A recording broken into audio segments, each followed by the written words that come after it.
The question is, in an organization, the objective of marketing department is to increase the sales by 10% by offering discount. However, the finance department is reluctant to offer discount as it means a loss of revenue. One of the importance of coordination helps to resolve this conflict. Identify it. तो यहाँ पे आपका question क्या बोल रहा है आपसे? Question ये बोल रहा है कि एक ऑर्गेनाइजेशन में दो डिपार्टमेंट्स हैं, एक मार्केटिंग है और एक आपका फाइनेंस डिपार्टमेंट है, राइट?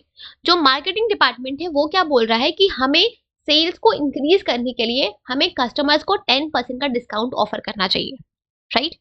पर जो आपकी फाइनेंस डिपार्टमेंट है वो ये बोल रही है कि अगर हम अपने कस्टमर्स को डिस्काउंट देंगे तो इससे हमारा लॉस ऑफ रेवेन्यू होगा, ठीक है, हमारा जो इनकम है वो कम हो जाएगा। तो यहाँ पे एक कॉन्फ्लिक्ट ऑफ इंटरेस्ट हो गया है दोनों के बीच में कि हम डिस्काउंट दे या ना दे। जो मार्केटिंग डिपार्टमेंट है, अगर हम बात करें मार्केटिंग डिपार्टमेंट की, तो मार्केटिंग डिपार्टमेंट का ऑब्जेक्टिव क्या होता है कि उनको कंपनी के सेल्स को बूस्टअप करना है, राइट? जो फाइनेंस डिपार्टमेंट है उसका ऑब्जेक्टिव क्या होगा कि उनको कंपनी के रेवेन्यू को बूस्टअप करना, मैक्सिमाइज करना है, राइट?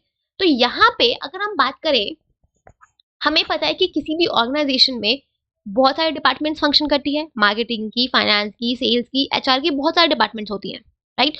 और सारे डिपार्टमेंट्स का काम करने का तरीका, ऑब्जेक्टिव्स, पॉलिसी सब अपनी अपनी होती है, सब अपने अपने तरीके से काम करते हैं, राइट? तो यहाँ पे कॉन्फ्लिक्ट ऑफ इंटरेस्ट तो होना लाजमी है, ये तो पता है कि हमें कि कॉन्फ्लिक्ट ऑफ इंटरेस्ट होना ही होना है किसी ना किसी पॉइंट को लेके, राइट? जैसे यहाँ पे आपका मार्केटिंग और फाइनेंस डिपार्टमेंट के बीच में हुआ है। तो यहाँ पे जो कोऑर्डिनेशन की रिक्वायरमेंट है वो बहुत ज्यादा बढ़ जाती है, राइट? यहाँ पे कोऑर्डिनेशन क्या है, ये इंश्योर करेगा कि जो जितने भी डिपार्टमेंट्स हैं, ये डिपार्टमेंट्स के एफर्ट्स को इंटीग्रेट करता है आपका कोऑर्डिनेशन, कि ये डिपार्टमेंट्स जो भी काम करे इससे हमारा ऑर्गेनाइजेशन गोल अचीव हो, इस चीज को इंश्योर करता है कोऑर्डिनेशन, राइट? तो जब इन डिपार्टमेंट्स के बीच में आपस में कोऑर्डिनेशन होगा तो हम ये चीज इंश्योर कर पाएंगे कि ये जो भी काम करेंगे या जो भी इनके एफर्ट्स होंगे वो उसका एम क्या होना चाहिए, एम होना चाहिए जो ऑर्गेनाइजेशन का कॉमन गोल है वो अचीव करना। क्योंकि हमें पता है कि जो सारे डिपार्टमेंट्स होती है वो एक दूसरे के ऊपर डिपेंडेंट है, राइट? एक दूसरे से इंटरलिंक्ड है, एक दूसरे के ऊपर डिपेंडेंट है। कहीं ना कहीं जो सारे डिपार्टमेंट्स काम कर रही हैं वो एक कॉमन ऑब्जेक्टिव, जो कॉमन गोल है ऑर्गेनाइजेशन का, उसको अचीव करने के लिए ही कर रही हैं। भले इनके अपने अपने ऑब्जेक्टिव्स है, पॉलिसीज है, वर्किंग स्टाइल है, बट इनका एम क्या है कि ऑर्गेनाइजेशन का जो गोल है वो अचीव होना चाहिए।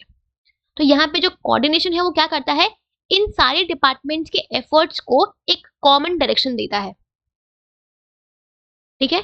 इन सारे डिपार्टमेंट्स के एफर्ट्स को एक कॉमन डायरेक्शन देता है आपका कोऑर्डिनेशन, राइट? सो ये जो फंक्शनल डिफरेंशिएशन होता है ना, इस चीज को रिड्यूस करने में आपका हेल्प करता है coordination, right? So option number 3 that is your functional differentiation, ये आपका आंसर होगा, ठीक है?